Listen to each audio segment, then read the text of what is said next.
Go inside the Crimson Tide with your hosts Rodney Orr and Gary Harris, keeping you informed on everything Alabama. And now, Tider Insider TV. I can't tell you why. If I knew why, I'd probably have a better job than what I got now. And I like the job I got now, and I think it's a really good job. All right, but if I could tell you why, you asked that question, hell, I wouldn't be up here. Right? I mean, so how do I know why we didn't practice good on Wednesday? I'll tell you one thing. He may not know why they didn't practice good, but he got them to practice well enough, Rodney, to take care of business. Good evening, everybody, and welcome into Tider Insider TV, presented each and every week by Buffalo Rock. Tonight, again, ice-cold Pepsi, a Southern original from Buffalo Rock. Love that sound, but let me tell you something. The taste is even better going down. I'm thirsty. Remember to pick up some great Pepsi products the next time you're at your local grocery store, convenience store. Alongside Rodney Orr from TiderInsider.com, I'm Gary Harris. The Alabama Crimson Tide cruised to a 45-7 win in the 100 matchup against the rival Tennessee Volunteers. And after the game, the cigar smoke filled the air inside Bryant-Denny Stadium. And the Alabama players were happy with the win, but still always self-critical, felt like they should have gotten off to a faster start in the game. We wanted to go in this game and not underestimate Tennessee at all, because we knew they had great athletes just as good as us. So just with us coming into this game, I felt like, there's some things that we could improve on, but at the same time, we came out with the win. I'm excited about that. A slower pace. Usually we get out and kind of score really fast. But, it's about execution at the end of the day, and we just have to do the best job we can of doing that. So the bottom line is another SEC victory. Alabama moves to 5-0 in the conference, 8-0 overall. And they win it 45-7. They covered that huge 36-point spread that was set by the odds makers. And yet, again, the players and Coach Saban didn't feel as though they played as well as they're capable of. The only touchdown Tennessee scored was a defensive touchdown on an interception. So the defense holding the Vols to 108 yards and no points. Alabama going for over 600 yards. A passing game with Tua and Jalen combining for well over 300 yards, 270-plus yards rushing. But again, Alabama's held to a different level, and they didn't feel like that performance was complete. Well, I was just thinking, 604 yards of offense, 108 yards defensively that you give up. You're talking about 35 first downs to 7. I mean, think about that. This is Tennessee. This is complete domination, and still you got the feeling that maybe Alabama, especially in the first half, didn't play nearly what they're capable of playing, at least offensively. Defensively, obviously they were very dominant, giving up only 66 yards in the first half and what was it, Gary, 42 in the second half. So obviously dominant on that side of the ball. But, again, I think when you look at Alabama, like you said, it's just unbelievable, held to a completely different standard. Yeah, and they felt like they left some plays out there on offense. Defensively, I don't know what more they could have done. I mean, after Marks fumbled a punt, and Tennessee had 1st and 10 inside the 20, and then 1st and goal. I think it was, 1st and goal at the 1 or down there and around the goal line, and Alabama holds them. Procedure penalty. But you know what? They still felt like Kelly got a few runs on them. I mean, this is a team that's looking for perfection, and when you're gauging yourself against perfection, there's always room to improve, and that's what Nick Saban wants. He wants this team to continue to get better as they get ready for this stretch run. Absolutely. I think right now, Gary, they're probably about where they want to be defensively. You given all the injuries, given all the new faces on that side of the ball, you're taking this week off. It's much needed in terms of a physical rest as well as mental, psychological, all of those things. And you've got to prepare for the stretch run, because the tougher teams, these teams that they're going to play over the next few weeks, this is going to be the most difficult competition that they faced all year. It's going to be on a different level. LSU's playing a lot better. Obviously, they beat Auburn a couple of weeks ago. They're now 5-2. They had a big win over Ole Miss. Even Mississippi State's playing a lot better. They're 5-2. Their only 2 losses are road losses to Auburn and to Georgia. So they're playing a lot better. They're 5-2.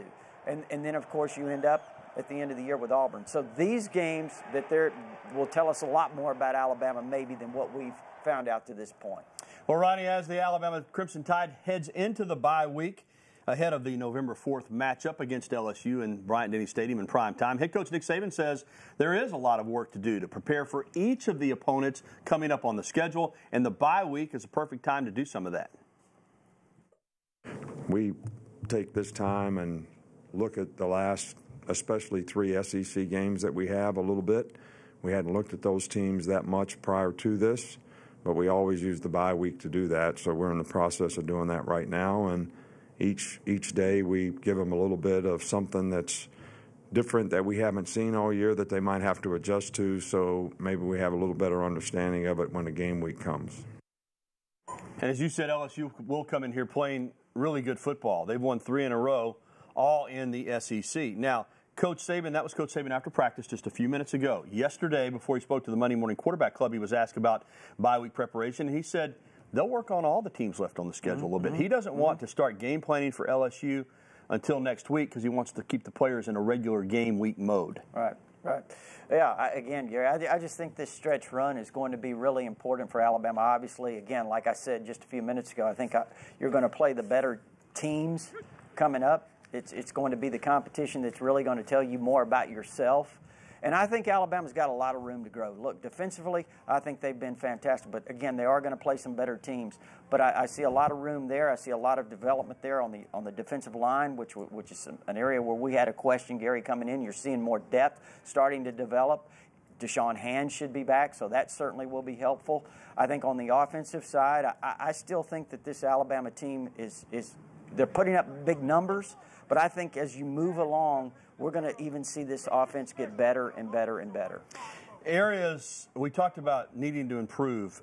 What are some areas you think during this bye week they can work to improve on, and areas where they need to get better? Well, first of all, I think we're going to start with your pet peeve. They've got to be able to field a punt. Yeah, I think they may be working Minka Fitzpatrick some in that area today at practice. Yeah, they've got to get that resolved because they've had 3 guys that have all dropped the ball. So obviously you've got to find a guy that you can trust back there to do that. So that's one thing. And I think on the offensive side, Gary, I think they still trying to find continuity and so forth up front offensively. I think that's getting better.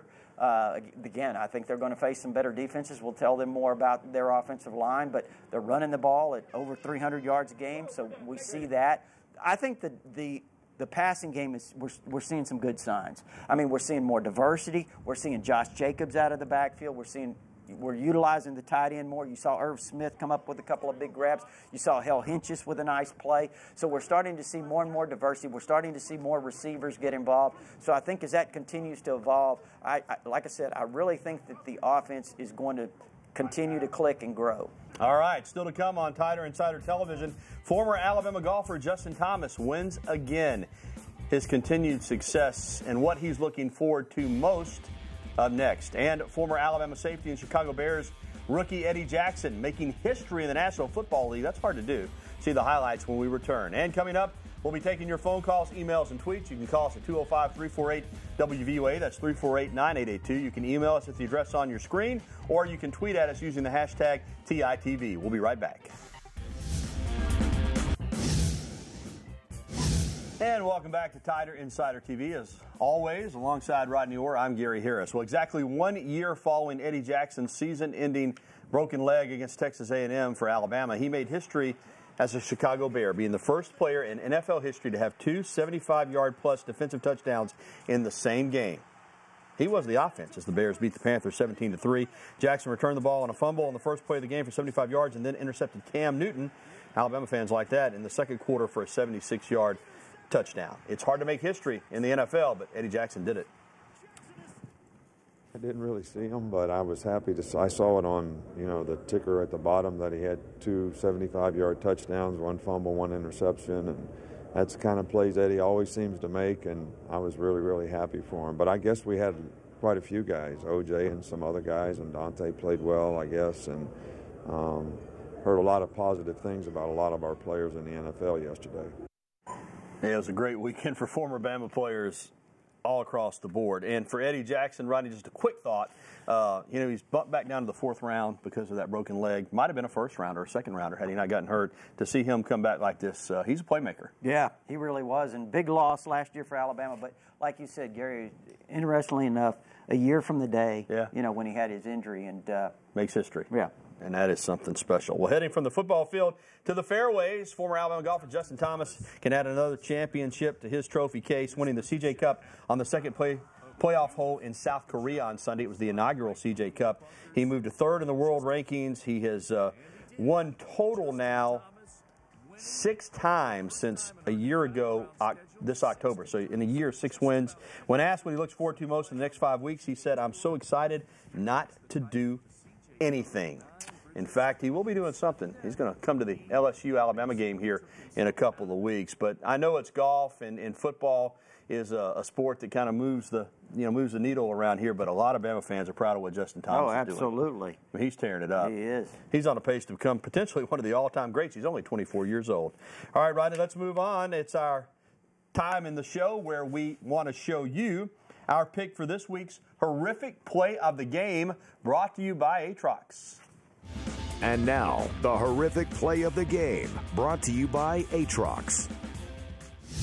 And this week's horrific play comes at the end of the third quarter. Senior linebacker Rashaan Evans, like he was shot out of a cannon, sacking Tennessee quarterback Jarrett Garantano. I mean, this is just wow. Rashaan had 6 tackles on the day and 1 sack for a loss of 7 yards.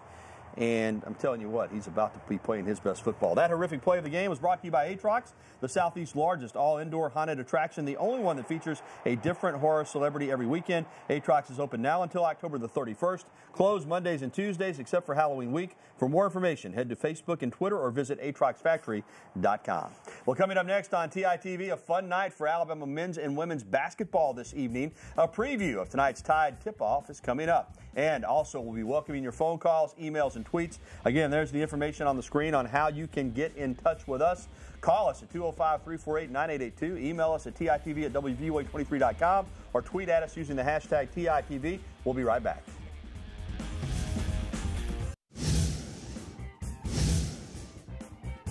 Men's and women's basketball Tide tip-off. The doors opened at 6 p.m. for autographs from players, and the main event will start at 7 o'clock. The night will be filled with thousands of dollars in prizes, and 2 lucky fans will attempt half-court shots worth $25,000. So head on over to Coleman Coliseum right now to get a seat for a great night of fun. People are pumped up for basketball, and rightfully so. They're going to be good, both the men's and the women's teams at UA this season. All right, let's go to the phone lines and take some phone calls. First up tonight is BT right here in Tuscaloosa. BT, what's up, man? Not much, Gary and Rodney. How about y'all? We're doing very well. What I want to ask Gary and Rodney about that player, Tennessee, when they scored that touchdown, that unnecessary for all that, what he did to the fans.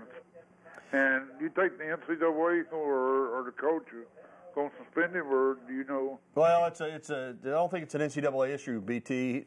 He did issue an apology both to Tennessee and Alabama. Can you remember his name? Number 7? I don't remember who it was off the top of my head, Gary, but yeah we've seen the video. He gave the salute to Alabama fans with both fingers and apologized. Butch Jones said they would handle their discipline internally, BT, and that's probably going to be the end of it. Certainly not a wise decision on his part, and hopefully he regrets it the way that he says that he does. All right, thanks for that phone call. Let's go to Bessemer and talk with our buddy John. John, what's going on, man? What's going on, man? Hey, buddy. Hey, man, that Tennessee coach, is he leaving? And I want to know about the Iron Bowl. Can we still beat Auburn this year? Later. All right, John. Butch Jones, my guess, Rodney, is that they'll probably have a new coach in Knoxville next season. That's my feeling. Yeah, I think it's really tough for him. I mean, Gary, the only way I think he could possibly survive would be to win out, and then whatever their bowl game is, to win that, and I'm not real sure that's going to happen. And as far as the Iron Bowl, I got to think that Alabama's got a good chance to win, John. Having said that, Auburn's a good team. And got a few games away. Alabama's got to take care of some business prior to that. It'll be at Jordan-Hare Stadium. But, as I've said before, I like Alabama's chances against anybody. Yeah, again, I think Alabama is the better team. I don't think there's any doubt about that after watching both teams. But Auburn's really an outstanding team, John. I mean, when you go down there and play, it's always a difficult atmosphere. And, like I said, defensively, Auburn's really, really good. All right, let's go to Addison and talk with Shane. Shane, how are you? Welcome into the program. Shane, you're on the air, buddy. All right, Shane, we're going to drop you off. I wanted to know why Alabama's 20th in recruiting in the current rankings. We seem to get this question every week because recruiting's not done. And this is a year, Shane, where Alabama's probably only going to sign 22 players, so they're having to be very, very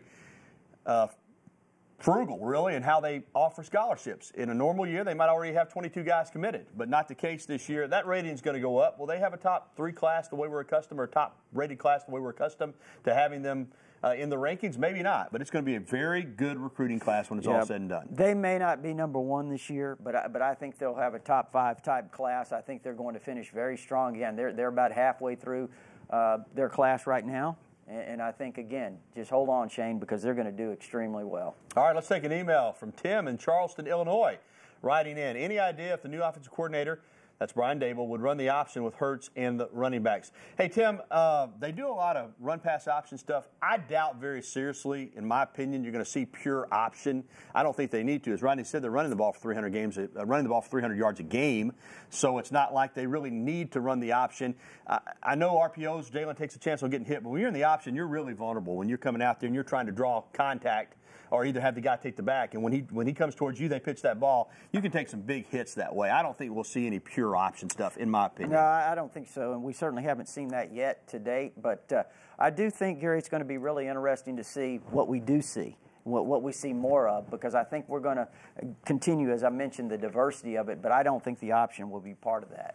All right, thanks for the phone calls that we've received so far and the email. Now, listen, it's the bye week, so I figured it'd be a chance for people to kind of take a week off on their phone calls, but this is a rare opportunity in season for you to get through. Phone lines are open right now, Bethany tells me, at 205-348-9882. That's 205-348-9882. So if you call right now, you can get through and you can get on the program. It's your opportunity to do so.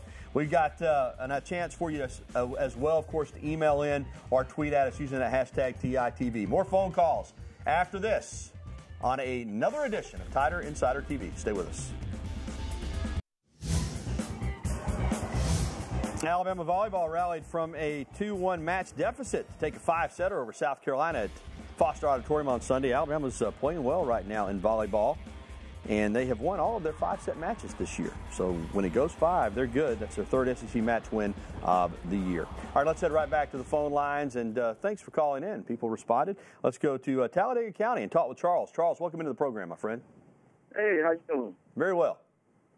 Yeah, I was calling to see why Nick Saban don't recruit 1 and 2A players. You know, I know a running back around here that's real good. He was a big Alabama fan, and he would love for Nick Saban to come see him play over in Birmingham. They play Terrence this Thursday. He would love for, some recruits to come see and play. All right, Charles. Well, he does recruit some 1A and 2A stars. I mean, I'm thinking about Anthony Jennings right now, maybe 3A. But listen, most of the best high school players are going to be at the bigger classifications. But I promise you, Charles, if a guy is at a smaller school and Nick Saban thinks he's good enough to play for Alabama, he'll get a scholarship level. Now, a scholarship offer. I don't know who you're talking about as far as the young man that's a running back, but if he's good enough, I have a feeling he'll be on Alabama's radar. They don't look at a school and necessarily rule somebody out. I will say this, the bigger competition usually is a better barometer about how a young man will play at the next level, but they've got some small school players on this team. Well, what is ACA?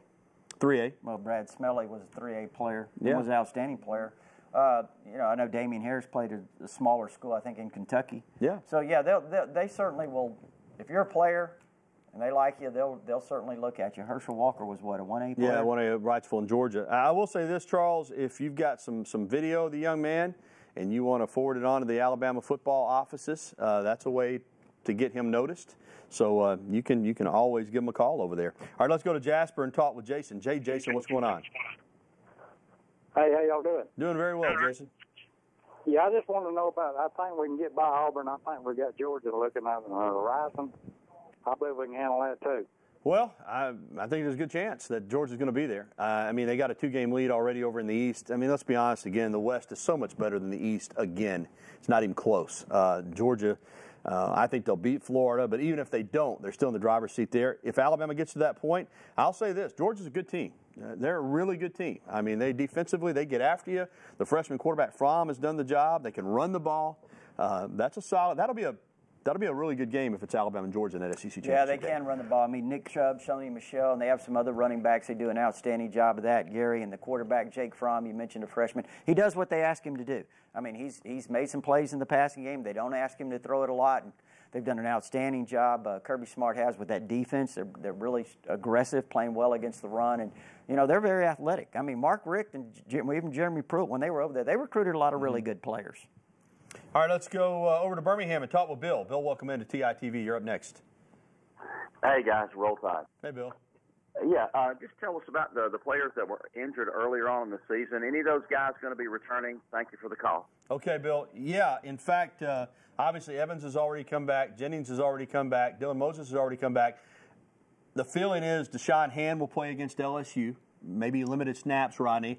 And then as far as Miller and Terrell Lewis, they have been listed as being out for the season, but you never know. I mean, there could be a chance down the road, maybe in the postseason, that they could come back and play. Yeah, and I know a lot of people ask that question. Everywhere you go, people want to know, will Terrell Lewis and Christian Miller be back? And, again, the word is, Coach Saban said several times over the last few weeks, those guys are out for the season. So as of right now, they're out for the season. If anything changes, we'll certainly hear about it. Yeah, but Deshaun Hand is going to come back and play, and as I said, and I think, Rodney, you'd agree with me, we expect to see him against LSU. In a black jersey today at practice, but the feeling is they're going to start working him in back at practice, and he'll be ready to go. Yep, and I think in his absence, they've had a lot of opportunity to develop guys. We've seen Isaiah Bugg step up. The true freshman LeBron Ray's done an outstanding job, getting better and better. So, again, they've built some depth. Quentin Williams is another guy that comes to mind out of Winona. So, with Deshaun Hand coming back, depth's only better. All right, thanks for the phone calls and the emails. Still to come, the Alabama men's and women's golf teams are ranked #1 in the nation. We'll recap their successful fall seasons when we come back. You keep it tuned right here. TITV will return on a beautiful fall night in Tuscaloosa right after this. Alabama men's and women's golf teams both #1. That deserves a thumbs up. Hey, the locker room in downtown Tuscaloosa is ready for a new shipment of original elephant wear, just like these beautiful pullovers that we're wearing tonight. These are outstanding for football season. Come by the locker room and get you some of those. Good night.